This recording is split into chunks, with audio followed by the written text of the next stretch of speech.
Doctor NTR యూనివర్సిటీకి సంబంధించి BSc nursing, BPT, BSc MLT, paramedical ఈ కోర్సులకు సంబంధించి ఎవరైతే కౌన్సిలింగ్ గురించి వెయిట్ చేస్తున్నారో వాళ్ళకి ఒక బ్యాడ్ న్యూస్ అయితే రావడం జరిగింది. మనకి కౌన్సిలింగ్ ఇంకా డిలే అయితే అవుతుందన్నమాట. దానికి కారణాలు ఏంటి మీకు అన్నీ చెప్తాను.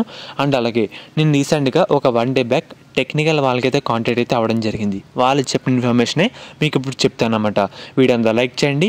కొత్తగా ఎవరైతే మన ఛానల్ చూస్తున్నారో సబ్స్క్రైబ్ అయితే చేసుకోండి. పక్కన బెల్ ఐకాన్ కూడా ఆల్ ఆప్షన్లు పెట్టుకోండి. మెయిన్గా మనకి ఫస్ట్ పాయింట్, మనకి విజయవాడలో రీసెంట్గా వరదలు అయితే రావడం జరిగింది. దానివల్ల మనకి కౌన్సిలింగ్ ప్రాసెస్లో కూడా కొంచెం డిలే అయితే ఉందన్నమాట.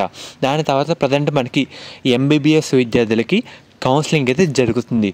అది కంప్లీట్ అయ్యేంత వరకు మనకి అప్డేట్స్ అంటూ తక్కువ అయితే రావడం జరుగుతుంది. ఫస్ట్ ప్రయారిటీ ఎన్టీఆర్ యూనివర్సిటీ వాళ్ళు ఎంబీబీఎస్ వాళ్ళకి ఇస్తారు. అండ్ అలాగే స్టాఫ్ కూడా వర్క్ చేస్తే పూర్తిగా ఒక కోర్స్ మీదే పెడతారు. ఫుల్ సపోర్ట్ కూడా ఒక దాని మీదే పెడతారన్నమాట. అది అయిన తర్వాత వేరే కౌన్సిలింగ్ అయితే వెళ్తారు. ఇది ఫస్ట్ పాయింట్.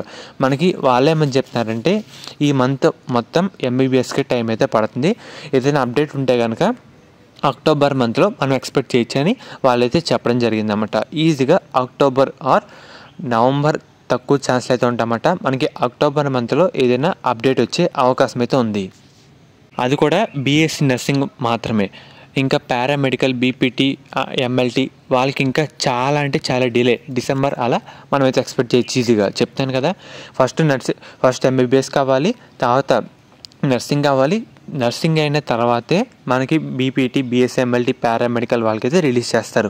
ఈ విధంగా లైన్లో అయితే ఉంటుందన్నమాట. అదే ఎంబీబీఎస్ మధ్యలో కనుక పీజీ మెడికల్ వస్తే, కౌన్సిలింగ్ వస్తే మనకి ఇంకా బీఎస్సీ నర్సింగ్ డిలే అయితే అవుతుంది. అది రాకుండా ఉండాలని మీరైతే అనుకోండి. వస్తే ఇంకా డిలే అయితే అవుతుందన్నమాట బీఎస్సీ నర్సింగ్కి. అండ్ అలాగే స్టాఫ్ కూడా ఒక కౌన్సిలింగ్ అయిన తర్వాత వేరే కౌన్సిలింగ్ అయితే వెళ్తారు. స్టాఫ్ కూడా కొంతమంది ఉంటారు కదా, అందుకే సపోర్ట్ కూడా ఒక కౌన్సిలింగ్గా వర్క్ చేయడానికి సరిపోతుందన్నమాట.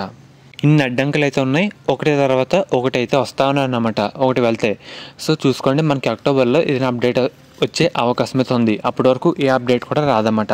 ఫర్దర్ ఎటువంటి అప్డేట్ వచ్చినా అఫీషియల్ ఇన్ఫర్మేషన్ నేను టెక్నికల్ వాళ్ళని అయితే కనుక్కుంటూ ఉంటాను. వారికి ఒకసారి వాళ్ళు ఏమైనా చెప్పినా సరే మీకైతే వీడియో రూపంలో చేసి అప్డేట్ అయితే ప్రొవైడ్ చేయడం జరుగుతుంది. ప్రజెంట్ టెక్నికల్ వాళ్ళు ఇదే చెప్పారన్నమాట. ఎవరైతే బీపీటీ, బీఎస్సీ, ఎంఎల్టీ, పారామెడికల్ కోర్సులు వెయిట్ చేస్తున్నారో వాళ్ళు ఇంకా కొన్ని నెలలు అయితే ఆగాల్సింది. అదే నర్సింగ్ వాళ్ళైతే అక్టోబర్లో ఏదైనా అప్డేట్ అయితే ఎక్స్పెక్ట్ చేయొచ్చు.